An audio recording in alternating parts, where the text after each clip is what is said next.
Tu es seul maintenant. C'est à toi de faire le reste. Voici ce que les disciples ont pu entendre au moment de l'ascension, au moment où le Christ quitte la terre pour rejoindre son Père. Voilà aussi comment Élisée vit peut-être ce moment d'adieu entre lui et son maître Élie. C'est à toi de continuer seul. Cette phrase peut être comprise comme un abandon.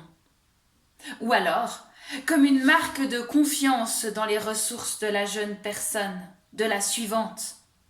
Te voilà assez grand pour faire seul le bout de chemin qui t'est donné de faire.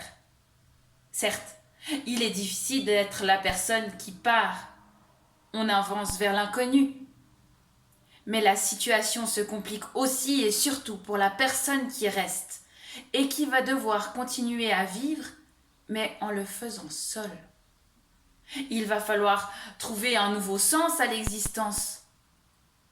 Jésus disparaît de notre vue, comme Élie, comme tous ceux et celles qui nous ont précédés.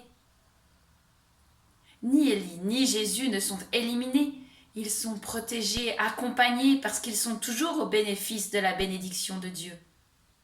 Les aînés sont mis à part pour rejoindre leur Père. C'est pour la génération suivante que les choses changent. Elle est libérée de la tutelle des anciens. Comme Élisée, nous sommes des enfants issus de plusieurs générations de pères qui nous ont formés. Mais nous ne sommes pas des enfants isolés. Nous ne sommes pas seuls pour affronter un monde difficile. Jésus avait laissé à ses disciples tout ce qui leur était nécessaire lors du dernier repas pris avec eux. Cependant, ce n'est pas parce qu'on reçoit quelque chose des anciens qui a fonctionné avec les anciens que cela fonctionnera pour nous aussi. Lorsque je mets cette couronne, je ne deviens pas reine et je n'obtiens aucun super pouvoir. Élisée a hérité du manteau d'Élie. Il lui a permis de traverser l'eau, symbole de mort. Traverser les eaux, c'est traverser la mort et se retrouver libre. Ces symboles nous accompagnent à travers le baptême. Et cette traversée, le Christ l'a faite et le passage est resté ouvert.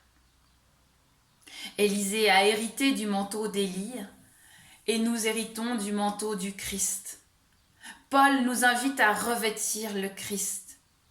Nous sommes invités à porter les attributs du pouvoir, celui du royaume. Avec ce manteau, nous avons le pouvoir de faire rayonner le royaume.